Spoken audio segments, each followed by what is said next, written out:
नमस्ते, मैं हूँ सुमन महेश्वरी।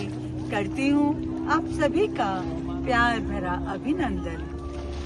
आज जहाँ मैं बैठी हूँ आप देख रहे हैं लेक है और इस लेक में एक टेम्पल है। ये बाली है और बाली का मोस्ट आइकॉनिक उलूंडाना बट्टान टेम्पल है ये। इस टेम्पल में इतनी अच्छी वाइब्रेशंस आ रही है। एक जगह की एक खुशबू, सौंधी सौंधी खुशबू जैसे आ रही है और लग रहा है कि इस जगह में जरूर कोई खास बात है। और लगता है इस जगह को देखकर कि हर एक को जीवन में कोई न कोई मित्र जरूर चाहिए। लेकिन मित्र का चयन करें कैसे? किसको बनाए मित्र? आखिर मित्र बनाए तो किसको?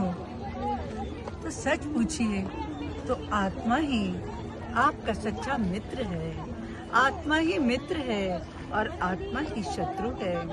आत्मा को मित्र बनाने के लिए परमात्मा से दोस्ती कर लीजिए।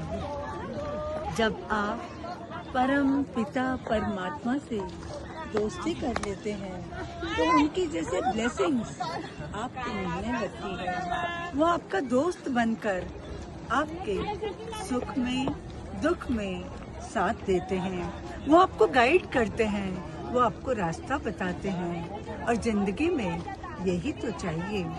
असल में जब हम चलते हैं, चलते चलते कब राह भटक जाते हैं, कब दुनियावी माया में फंस जाते हैं, हमें खुद नहीं पता चलता। तब हमें ऐसा मित्र चाहिए जो हमें गाइड कर सके, जो हमारा मार्गदर्शन कर सके, जो हमें सही रास्ता बता सके। तो सच्चा मित्र है परमात्मा, वो हमारा मित्र है। लेकिन उस मित्र को खुश कैसे करें? उस मित्र को प्रसन्न कैसे करें? उसका एक ही जवाब है, जो उनको पसंद हो वो काम करें। उनको पसंद है अच्छी सोच, अच्छे विचार, निष्काम भावना, निश्चल सेवा। जब अच्छे गुणों को, अच्छे संस्कारों को हम अपने में धारण कर लेते हैं तो परमात्मा बहुत खुश हो जाते हैं। वो हमारे मित्र बनने के लिए तैयार हो जाते हैं।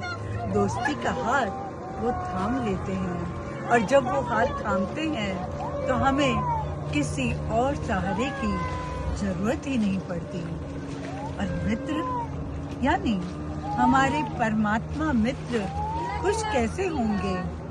जब हम सच्चे रहेंगे, दिल दिमाग एकदम पावन पवित्र रहेगा। मन में कोई बुरे संकल्प नहीं चलेंगे, कोई बुरे विचार नहीं आएंगे। हर एक के लिए शुभ सोचेंगे, हर एक के लिए शुभ कामना रखेंगे। हमारा कोई दुश्मन ना हो।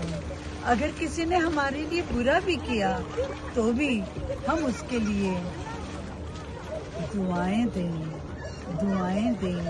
शुभ कामना करें, शुभ भावना रखें। फिर देखिए वो मित्र सच्चा मित्र बनकर हमें कितना सुकून देगा, कितनी दुआएं देंगे, कितनी खुशियाँ हमारे दामन में भर जाएंगी। ये खुशियाँ जीवन की अमानत हैं। इस आत्मा को हमें पावन बनाना है, पवित्र बनाना है। सत्संग करिए, यानी अच्छे लोगों का संग करिए। और कला संस्कृति में जब आपकी रुचि हो, यानी संगीत में आप मगन होकर, परमात्मा में लीन होकर जब उनको पुकारते हैं तो परमात्मा आपके उस एक्शन से भी खुश हो जाते हैं। तो आज बस इतना ही कहना चाहूँगी, परमात्मा को बना लीजिए ना अपना सच्चा मित्र और अपनी आत्मा के आप खुद मित्र बन जाइए और इससे दोस्ती इतनी बढ़ा लीजिए कि आपको रास्ते खुद ब खुद नजर आने लगे और जहाँ आप गुमराह होने लगे वहीं परमात्मा मित्र आपके साथ आ जाए, आपको रास्ता बताने के लिए, आपको संदेश दे दें, आपको संकेत दे दें, आपको वाइब्रेशंस फील हो। इस जगह पर एक प्यारी सी, सौंधी सी, मीठी सी खुशबू आ रही है, जैसे प्रभु का वास हो। और परमात्मा हम सबको बहुत प्यारा साथ लेकर कह रहे हैं, मैं हूँ ना, तुम आगे बढ़ो, दोस्ती का हाथ बढ़ाओ, मैं हूँ, मैं हूँ, मैं हूँ। इसी के साथ लेती हूँ आपसे विदा। नमस्ते, धन्यवाद।